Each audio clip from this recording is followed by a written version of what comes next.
Moadim Rabbi, dear friends, welcome back to our audio platform, Koil Alezayas. Today we are going to have a dialogue. We're going to try to move away from the interview format and be more of a dialogue. I'm joined with my fellow project manager, Rabbi Yidi Roth.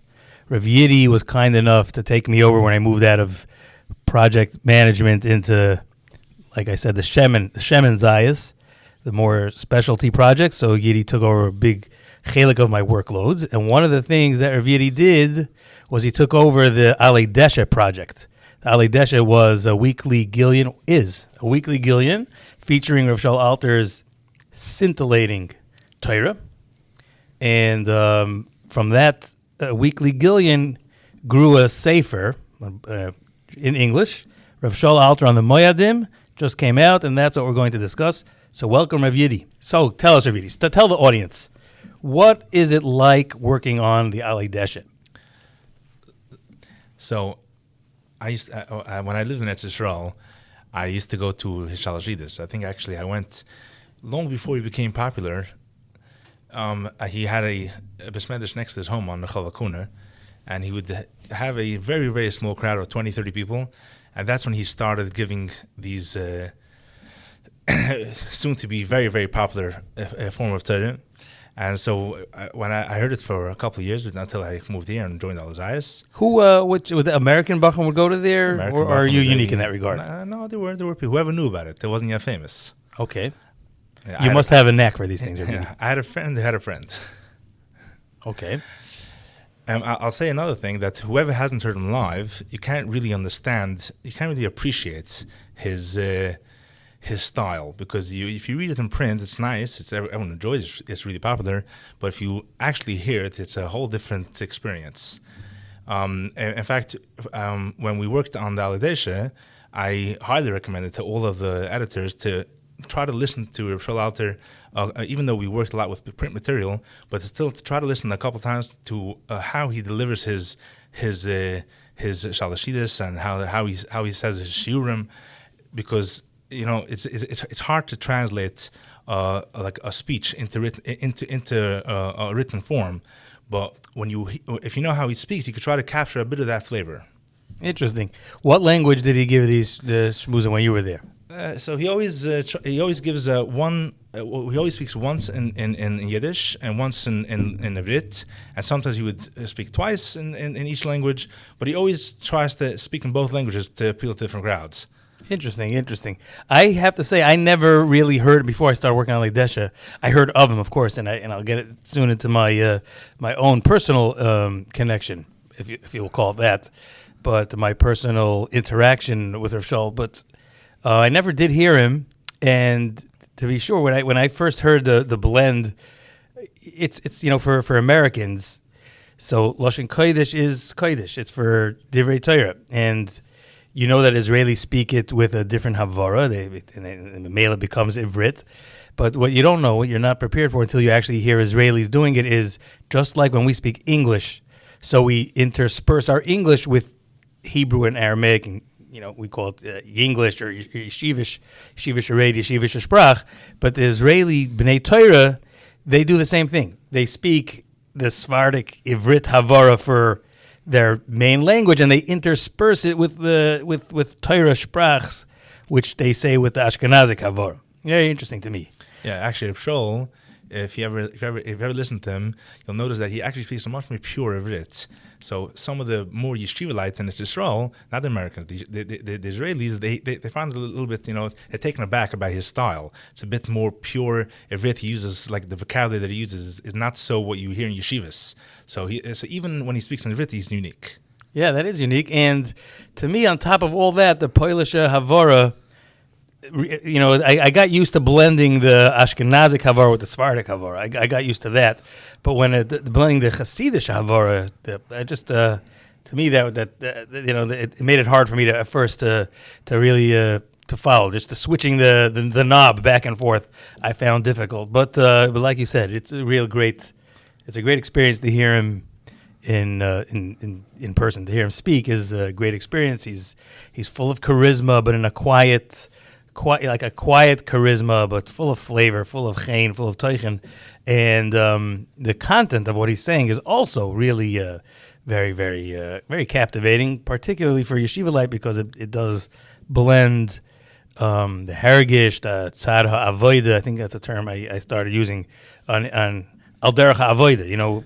Yeah, so we actually had a hard time translating that term. How do you translate it in English? Yeah, that is. I'm not sure myself. How would I translate that? I don't know. Yeah. What did you settle on?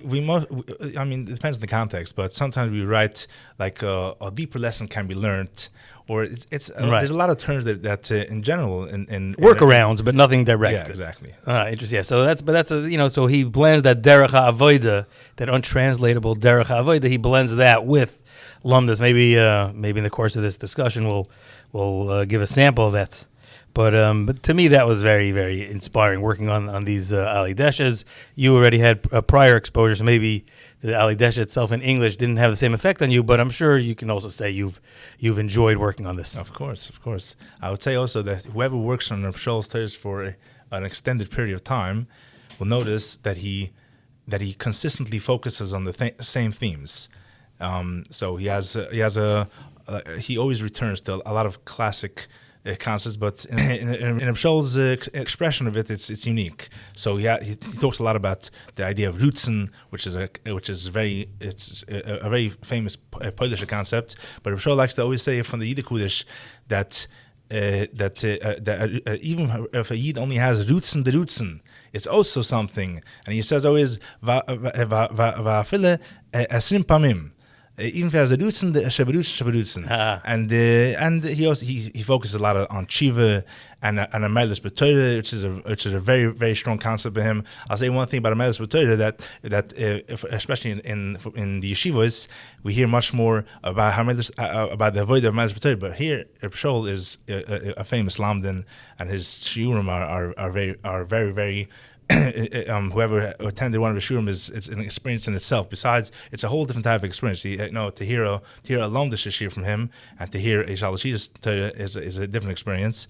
But even though he's so adept at merging those two different worlds. Yes. But I guess when that's the sole focus, it takes on another dimension. Exactly. So even in Medrash B'Torah, I think I once heard him say that he sent his son to learn in yeshiva to learn Be'in, which of course is very important. He wants him to learn how to learn. But also, in order to fill his head with Torah, because he feels like you cannot fill your head with Torah if you don't learn Be'in. And you have to fill your head with Torah, because if not, what else? Who knows what else will go inside? So even as a Medrash Torah is a part of his expression of Avodas Hashem. But he has many other common themes that he keeps returning to. One famous one is that how a person has to be mal himself menachomer, which is a big theme of Chassidus Farm in general, but Rav Shaul focuses in his own way.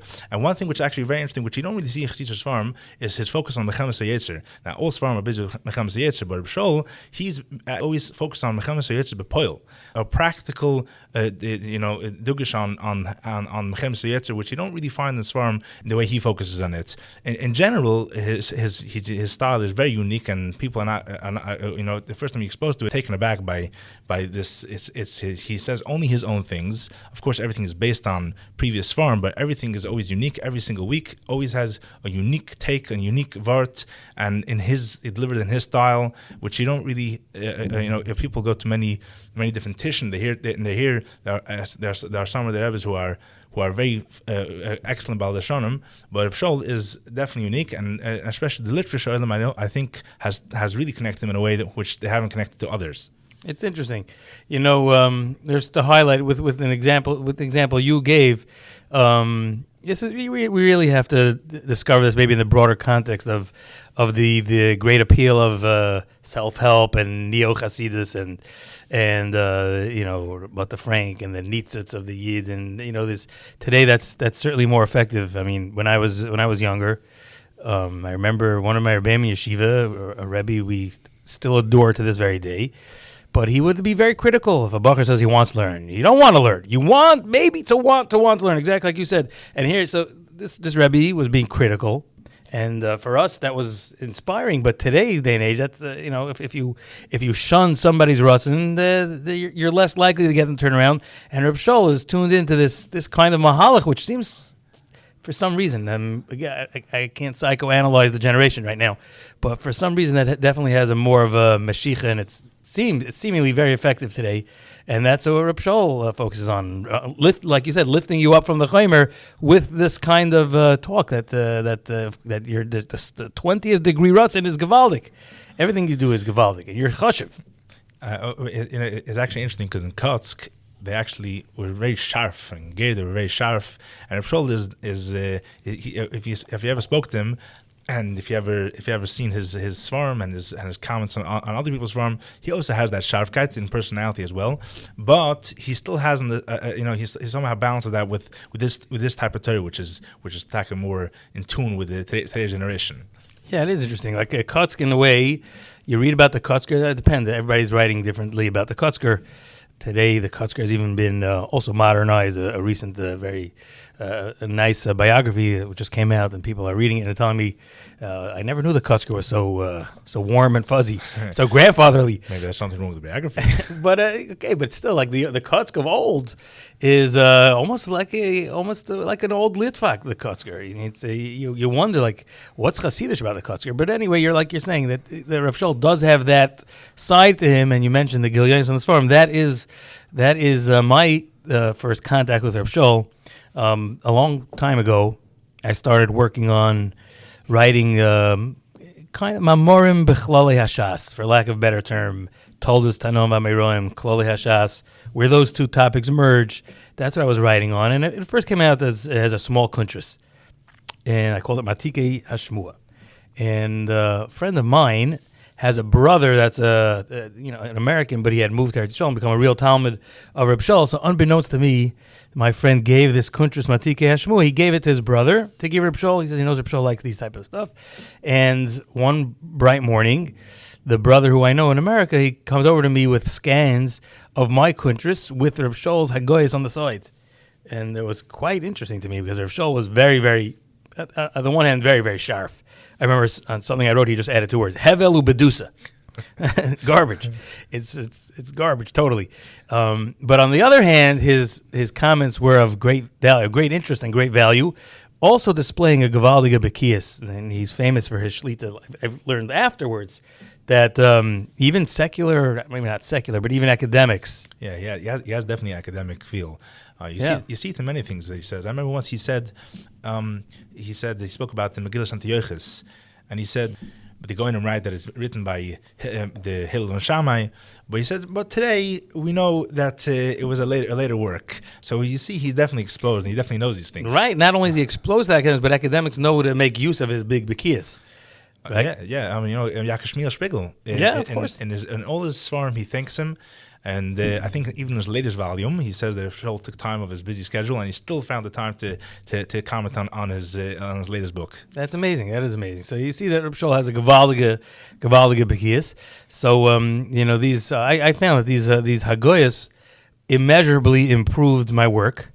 And I was, when I came to publishing the sefer, I wasn't sure, should I incorporate what he said and improve the work myself, or should I leave the original with his Hagoy as so let the reader see what it was and what it became. Did you leave the Hevel? It's in there. Yes, it's in there. So then later I did publish the Matikei Hashmua. It's in the back. It's the second half of the sefer that has the Maimer al Haggadahs of Rabbeinu Avram ben Rambam, and I included his Hagoyas in there because I felt that they're very valuable the way they are.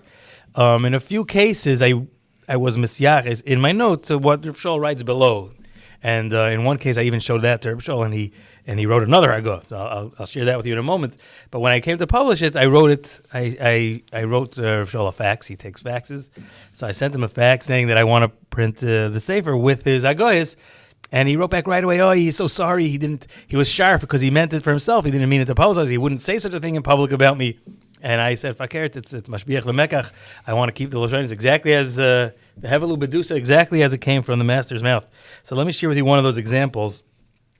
It's in the Maimer under Rebbe Eliezer Hagadol, and the discussion there I focused on was that the Rebbe Eliezer Hagadol had a midah where he wouldn't say anything they didn't hear from his Rebbe. It means he was so, the way I understood it, the line of reasoning I developed in the article was that Rebbe Eliezer would not veer from the Messiah because he felt that if he would veer a little bit and say his own things, that would water down the Messiah, what he gives over from his Rebbe. People wouldn't know if it's him or his Rebbe, and the Memela, it wouldn't have the same pure taikif. That's the avenue I was exploring. And then in there I went on a tangent about the preservation of the Messiah even in place of Pikuach Nefesh.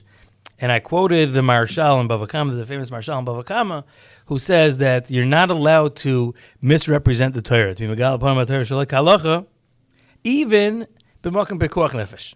He proves from the Gemara there where the Goyim had asked a question and Chazal had to answer, even though makom sakana, and they couldn't lie about it. And that's the Marshal's Raya, famous Marshal.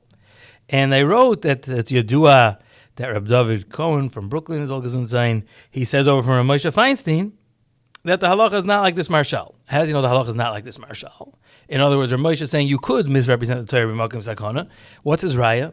Because farm that Sifrei halacha in Eastern Europe, whenever they publish a sefer in halacha, they would always add a disclaimer, usually at the beginning of the sefer, but sometimes even where the halachas are discussed, like the Aruch HaShulchan does that in Choshen Mishpat. He mentions in the sefer itself that whatever we're writing in the sefer about goyim is not applicable to the goyim where we live. The goyim we live are law-abiding goyim, to their gavaldik, and they're not intended at all. So that's not true. A goy is a goy. That's the halacha. That's what Moshe is saying. The halacha is a goy. Now, there is, as a side discussion, I didn't bring this up there, but there's a side discussion whether there is, in fact, such a shita that says it's not applicable to law-abiding goyim. There's a very famous Meiri. The Meiri is actually brought down in that Gemara on the Flam and Zion in Bava Kama in the Shita Mekubetzes, which only exists in Bava Kama on Daf Lamed Zion. There's no Shita Mekubetzes in Bava Kama printed on the page, but on Daf Lamed Zion there is Shita on the page just for the purpose of presenting this Shita of the Meiri. So it was known already earlier on. Yeah, it was known early on, this Shita of, and the question was that to be taken seriously? Ramesh is assuming that all these disclaimers are tongue-in-cheek and they're not legitimate. The question is does the Meiri argue on that? Does the Meiri grant the legitimacy of this disclaimer that the goyim we live, the civilized Christians, the goyim among who we live, are not to be treated like the Ovdei Avodah Zarah that the Gemara talks about? I have to say that Reb David Tzvi Hillman wrote a series of articles on this Meiri, saying that the Meiri himself only wrote that you could say also verkeerd. There are some people who argue that when the Aruch HaShulchan writes, for example, in Shem Paiches, we write about the Hilchos Mesira. Aruch HaShulchan writes that in our times, the government, when they punish people and their prison systems is not the way it used to be, and therefore there's no Isser Mesira. So people assume that obviously he's only writing for the censor, but some have argued that no, he meant it seriously. So we have some people who argue that the Meiri didn't mean it seriously, and some people who argue that the Aruch HaShulchan did mean it seriously. Yeah, it's interesting. It's ultimately hard to. It's a hard question to prove. In some cases, the Machabrim are really elaborate, and it makes it seem like the Tshuva Me'aver, Belezer Fleckless, the Talmud of Noid Behuda, he has a whole kuntras at the beginning of his sefer, proving this point. It's not just so you can't say it's just a little disclaimer. Mishum Eva, it seems almost like it's more legitimate because it's a whole kuntras. Some Machabrim are poetic about it, and they seem to like be more invested in it. So it's at this, from our vantage point, it's hard to tell. I heard, I even heard somebody say, that today it's not a makam sakana. Today we live in a democratic society where it's free, but you never know what you write in print. You never know if it come back to bite you. I just thought of this first night of Slichas. I was looking at the Koren Slichas, which I once wrote a review about. And I see there in the Slichas, on the first night of Slichas for the Ashkenazim, it talks about the Goyim who are Kairim LeBaal. Baal is Avodah Zarah in the times of the Baal in Tanakh. And in the Rabbi Shachter, in his notes, says that it seemed the consensus is that the early Gersa wasn't Kairim LeBaal, it was Kairim LeMace. They prostrate themselves for a dead god, Yoshket. But he writes Rabbi Shachter that apparently that term was considered too offensive to Christianity, so they switched it out. And I was thinking that maybe Rabbi Shechter himself was practicing some self-censorship. It wasn't sensitivity to the feelings of the Christians which inspired the change. It was due to fear of life and limb, which would have. But then I tell myself, but maybe Rabbi Shechter also can't say it that way. There's definitely something to that. Now that everything is so freely available online, you have sefer, you have all these websites, we have all of the classic Jewish texts online, and now it's very easy for anti-Semites to find sources.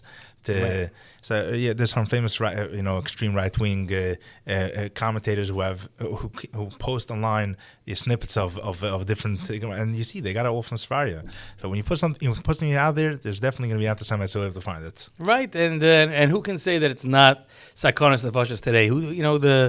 I think we see it playing out. The Nebuch Leilenu, we see it playing out in the lives of our brothers in Eretz Yisrael because of world opinion has a great effect for the lives of Achenu B'nai Yisrael and Sudan Batzara. So who's to say that that we don't live in a time where we have to worry about Eva? Getting back to this example, so in the sefer, I quoted the Marshal, and I quoted Reb David Cohen saying from Rav Moshe Feinstein that the halacha is not like the Marshal, meaning you could misrepresent the halacha b'makom b'kuach nefesh, and Rav Moshe's raya was from these apologetics that are printed at the beginning of Sfarim, and then in the sefer I wrote that it's not really a kash on the Marshal, because the Marshal will tell you that where it's everybody knows and it's self-understood that this is not the halacha and you're only doing it be'emas hatzon zoyrus. In such a case, you're not misrepresenting the halacha. That you're not misrepresenting it to anybody.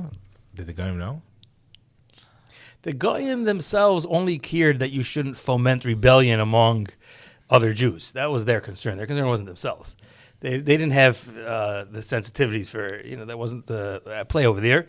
They were worried about what the effect it would have on other Jews. That's why they were one of the main focuses of the censorship was on the term meshumid. They were very, very sensitive that you can't have anything disparaging about Moadim because they didn't want the Jews themselves turning against other Jews. I once saw that they had censored a sefer that I wrote Nachrim, I wrote Akim. And I think to myself, why is Akim better? Akim is only worse. A Nachri, he's a stranger, but Akim, he's a Oidich Chavim Mazalis. Why is that better? But they were sensitive to certain terms. Yeah, they're sensitive, and it wasn't without seichel, but they were following the rules in most cases. So Reb Shaul commented on that. He said that my teretz, while it's true that it's not called misrepresenting the halacha, he felt that would only work for the apologetics at the beginning of the sefer. That's everybody knew wasn't to be taken seriously. What about within the sefer in the course of discussions such as like the Aruch HaShulchan that you mentioned, in places like that where the censorship might be taken seriously?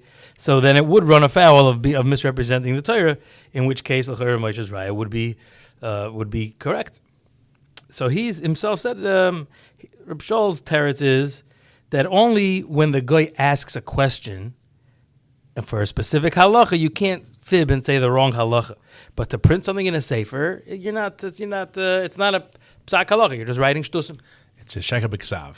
Sheker b'ksav, and also maybe it's not representing halacha, good or bad. Maybe.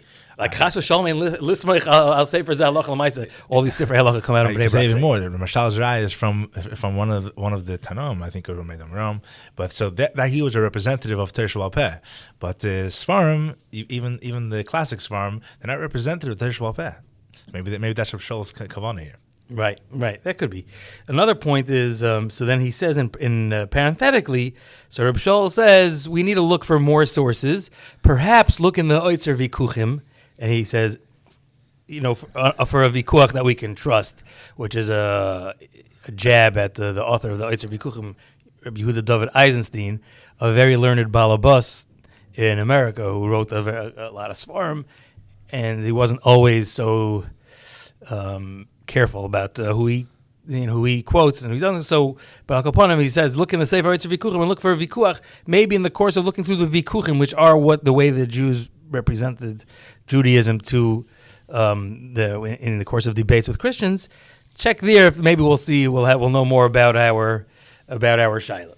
So in the Sefer, and I printed the Sefer, I said regarding what Reb Shaul writes, I said I did look through Oitzer Vikuchim and It's actually not in the sefer. It's vikuchim, but it's a mention of the vikuchim in the Abar B'nel in Yeshua's Mashiach and his Akdama, and it's talking there about the discussion of how to understand Agada, which is a topic I addressed in the first part on the Ma'amar Agada, so Rabbeinu Avram. But I took out one line there. I said the Abar B'nel himself writes that very often you're going to read through the vikuchim and you'll see that they're not explaining the Agadas properly. He says, "V'leisamu leiv lefarish divrei Chazal amitasam, kiim lesachech es ha'oizen, ulehatzilo mipi aroyes," and also to save themselves from the lions. U'k'meshiyira michibure vikucheim. That's what the Barbanel writes. So I quoted that line, and Rav Shaul came back with another comment and dismissively said, "Nah, that's not what I'm talking about. I mean halachas that are misrepresented, but to misrepresent Agada, there is another school of thought that treats Agada as even more important than halacha." I explored different opinions about this in an article I wrote on Chasidus and Musar, where some people say halacha needs a haskama because halacha is halacha l'maisa and Agada dvar b'shalom abakach, and there's others who say no, Agada needs haskama because Agada is the hashkafa, that's the lifeblood of Klal Yisrael. Halacha, no, everybody will, every moirei will paskin for themselves. But Rav Shaul seems to subscribe to the view that you're allowed to for sure when it comes to Pekuach Nefesh, you can misrepresent Agada to the Goyim. The question is about misrepresenting halacha. I wonder if when you reprinted the sefer now, did you send it now to Rav Shaul again? I did. But I'm assuming he had no time to add any. Right. I think he has much busier schedule now. Yeah, a couple of years ago, they actually took and they put together his glionis from a couple of different svarim, and I think they did it for a chasana, and they published a sefer called the Tzedud Ketuna, which has a collection of his glionis and many different svarim, and much like yours, they're all written very, very bekitzer in his very sharp style. And returning to the sefer on Moadim, one of the things we did was we added. This is actually new material that was never published in the weekly Gillian. We added from a collection of letters which were published by Mechon Ived Dashe. And they put together a whole collection of letters. There are actually hundreds and hundreds of letters Rabbi Shaul wrote, Michtevei Torah, Michtevei Chizik, and all sorts of letters that they collected. And they published a selection of that. And from that selection, we chose a couple of letters which were connected to the themes that were explored in the Sefer Moadim. And each section was titled.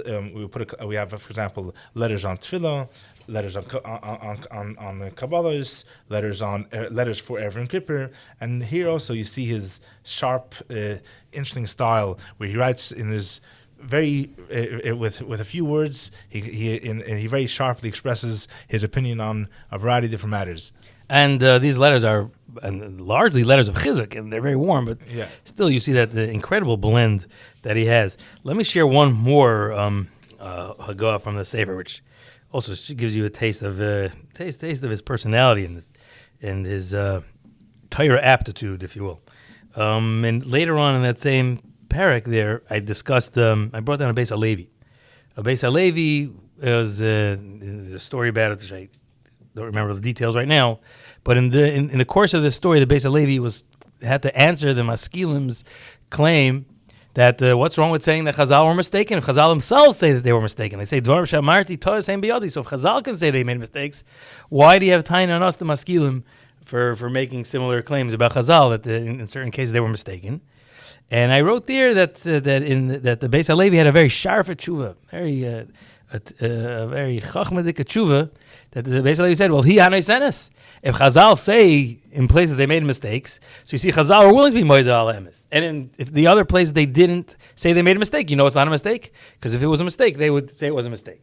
That's what I quoted from the Beis HaLevi, and it's quoted from a Talmud of Reb Chaim, and I gave the source over there. And Reb Shaul said, I don't know what, this tshuva makes no sense at all. You're calling it a chachmadik tshuva, and it doesn't make any sense. He says if they made some mistakes, that means they caught all mistakes. There's very kama pa'amim b'shas that the Doros HaCharonim will say on the Doros HaRishonim that the Doros HaRishonim made a mistake. So that means that sometimes it takes generations to make mistakes. So what are you going to do when the Acharonim made mistakes? The Torah doesn't work at all. Therefore, says Reb Shaul, you have to say the answer is that Chazal have a certain siyata d'shmaya, and if Hashem wanted this to be preserved, then obviously it's mistake-free. So the Beis Halevi obviously couldn't. That Teretz probably would not have won the fight with the Maskilim, but this shows you Reb Shaul's Amuna Pshuta is reina. You also see his Bikush Amis. Yes. I say if you look in the sefer on Moadim, you'll see that even when it comes to his own grandfather, you'll see there as well if he has a kasha on them, if it's even like a famous statement from the Hisharim, and Reb Shaul frequently says, but it's this while it's definitely true, I don't understand it. He has a kasha. His critique is not only reserved to Beis Halevi.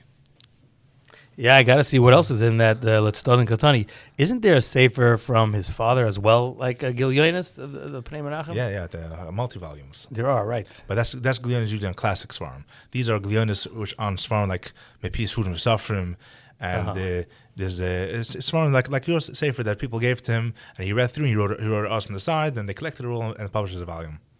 Very interesting. I said about him that I said when I just got to know him from my first experience with him, I said he's the rugged shover of our time. He got such a yeda and such a sharfkeit. It's not a complete comparison, but bezer anpin, there's a certain rugged shover in him, I would say. Do you have anything else, Rabbi Yidi, from the sefer that strikes you as worthy of sharing with our oilam? So we can really discuss many different aspects of the sefer, but just to discuss a little bit of the tour of the sefer and how we put this together. So this sefer is on Elul and Tishrei. Maybe one day we'll have many other volumes of different Moadim. We took the material that was published in the Weekly Gilyon, reworked it. As you know, Rabbi Moshe, when we worked in the Weekly Gilyon, much of the material was done. When you have to translate and rework material for a Weekly Gilyon, it's not always on the highest level that it could be. It's excellent, but it could always be better. So now for the cover of the sefer, we reworked it and we organized it, and we divided the sefer into 3 parts. There's chapters on every Yom Tov. There's Elul on Rosh Hashanah, Seis Mechiva, Yom Kippur, Sikish, Minat Seides. But throughout the sefer, there are, whenever we have a shtickle, which is from the Shalshista, which is more of his drush. Then we call that lessons from the Shofar, lessons from the David. Then we have all the letters that we put in. So we have letters on Avodah and letters on Tefillah. And then what we also did is Rav Shaul is famous as a lamdan, and he has many shurim. Now it's a little bit difficult to always translate shurim into English, but we tried to put in every chapter some lessons in lamdis. To have a bit of a taste, even in English, of Rav Shaul's lamdis. This is pretty much a new sefer, right? It's not a translation of a existing Hebrew sefer, although there are such collections of Rav Shaul's Torah in Lashon Kodesh, the Ivra Dedasha. Yeah, but this is totally new. We're taking his public shiurim and the Shalachiyas Torahs, and we're rewriting them in English. As you know, Moshe, that to rewrite Lashon Kodesh and Yiddish to English is itself a whole topic of discussion. Right, it's not an easy thing to do. Yeah, I once heard that English is a precise language, and Hebrew is a pregnant language. English has an enormous vocabulary, so whenever you translate Hebrew terms, so we always have to find the correct term. Because Hebrew doesn't have as much words, at least we don't have it as many words. Maybe once there was once more. So today's Hebrew, but whenever they need a word, we'll take one from the English. But in Hebrew Farm, the style is very much to use like melitzes, and to use the Tanakh is full of double synonyms. You have all sorts of pairings of like of the word mashal u'malitza. Mashal u'malitza is a great example. But if you translate mashal u'malitza in English, then to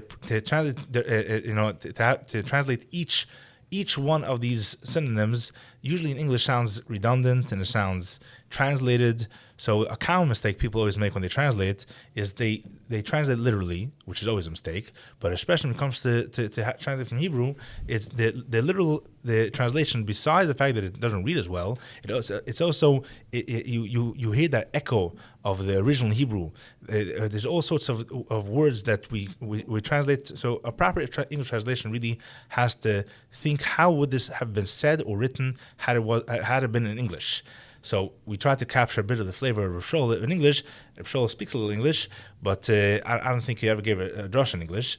But had Rav Shaul been a fluent English speaker, I think this is the way he would have said it. Fascinating, yeah. I heard from B'Shem Reb Abba Berman, Reb Abba Lodger, from the Mir. He was one of the brilliant Mirs who came over after the war from Shanghai. And he was known among his peers as particularly brilliant in the realm of languages. He knew a big number of languages and he was fluent in them. And he said that he prefers to give his shiur in English. He said for all the languages he knows, English is the best for use at giving over sophisticated intellectual concepts. Interesting. Maybe because English has so many words. Right. So Reb Shaul might even appreciate the preciseness, the precision we used here. Yeah, and so I think it's a very wonderful job. I think listeners will do well to pick up the sefer and be inspired by it. I hope this was an enlightening conversation. I enjoyed it very much, Rabbi Yidi, and thanks for joining me. And we thank, of course, our producer, Rabbi Ferziger. Thanks again, Rabbi.